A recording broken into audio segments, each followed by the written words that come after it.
ಹೌದಾ? ಒಂಥರ ಬ್ರಿಡ್ಜ್ ಥರ ಕಾಣಿಸ್ತಾ ಇತ್ತಲ್ಲ ಬರ್ಬೇಕಾದ್ರೆ.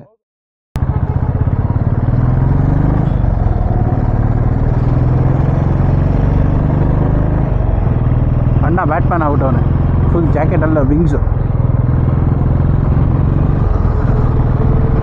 ಐ ಆಮ್ ಬ್ಯಾಟ್ಮ್ಯಾನ್ ಅಂತ ಹೋಗ್ತು.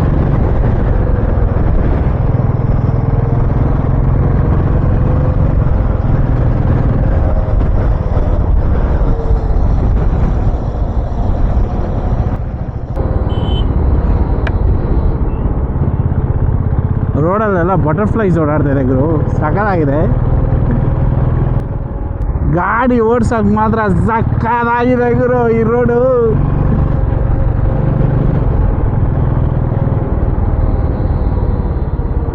ಏನು ವ್ಯೂ ಗುರು.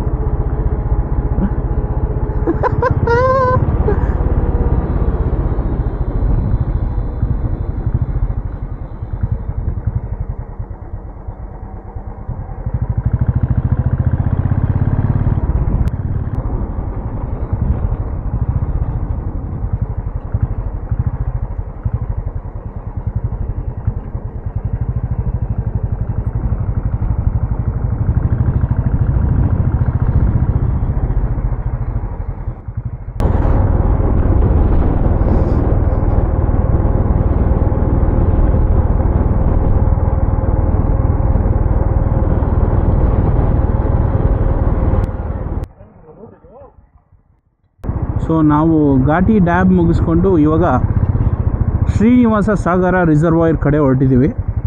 ಅಲ್ಲಿರೋರು ಯಾರೋ ಒಬ್ಬರು ಸಜೆಷನ್ ಕೊಟ್ಟಿದ್ದು ಇದೇ ಥರ ಚೆನ್ನಾಗಿರುತ್ತೆ, ಟ್ರೈ ಮಾಡಿ ನೋಡಿ ಅಂತ. ಸೊ ನಿಯರ್ ಬೈ ಅಲ್ಲಿಂದ 19 ಕಿಲೋಮೀಟರ್ಸ್ ಅಂದ್ಕೊತೀನಿ, 16 or 19 ಕಿಲೋಮೀಟರ್ಸ್ ಇರಬೇಕು. ಲೆಫ್ಟ್ ರೈಟ್ ನಿಮ್ಗೆ ಯಾವ ಬಿಲ್ಡಿಂಗು ಕಾಣಿಸಲ್ಲ, ನನ್ನ ಮಗಂದು ಯಾವ ಹಾರ್ನ್ ಸೌಂಡು ಕೇಳಿಸಲ್ಲ. ಒಂದು ಹೂವಿನ ತೋಟ ನೋಡ್ತೀರಾ, ಇಲ್ಲ ಬೇಸಿಕ್ ಫಾರ್ಮಿಂಗ್ ನೋಡ್ತೀರಾ ಅಷ್ಟೇ. ಬಂದು ಕಣ್ಣು ತಮ್ಮ ಮಾಡ್ಕೊಂಡು ಹೋಗ್ರಿ. ಅರ್ಲಿ ಮಾರ್ನಿಂಗ್ ಏನಕ್ಕೆ ಹೇಳ್ತಾ ಇದ್ದೀನಿ ಅಂದರೆ ಸಕ್ಕತ್ತಾಗಿರುತ್ತೆ, ಮಂಜು ತಣ್ಣಗಿರುತ್ತೆ. ಅಲ್ಲಲ್ಲಿ ಮಧ್ಯದಲ್ಲಿ ಒಂದು ಕಾಫಿ ಬ್ರೇಕೋ ಟೀ ಬ್ರೇಕೋ ತೊಗೊಂಡು upcoming Monday to Saturday ready ಆಗಿಬಿಡ್ಬೋದು. ಸೊ ಟ್ರೈ ದಿಸ್ ರೂಟ್, ಯಾರಾದರೂ ಬರೋರಾಗಿದ್ದರೆ you can try this route. ಏನು ಸಾಕಾಗಿದೆ ಗುರು route. Definitely all the bikers you will fall in love with this route. Try ಮಾಡಿ ನೋಡಿ, ಇಟ್ಸ್ ವೆರಿ ಸೀನಿಕ್. ಅಲ್ಲಿ ಆ ಕಡೆ ಬೆಟ್ಟ ಕಾಣಿಸ್ತಾ ಇದೆ, ಅರೌಂಡ್ 7 or 8 ಹಿಲ್ಸ್ ಕಾಣಿಸುತ್ತೆ ನಿಮ್ಗೆ ರೈಟ್ ಸೈಡಲ್ಲಿ.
ಹಾಂ, ಮೇಲೆ ಹತ್ಬೇಕು.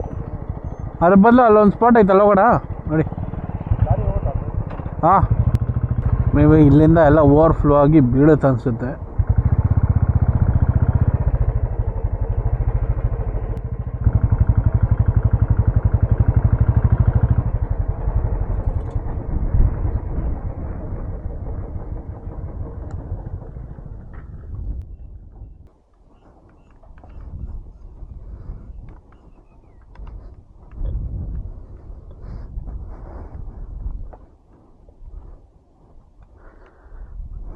So viewers, Srinivasa Sagara reservoir ಇದೆ, ಬ್ಯೂಟಿಫುಲ್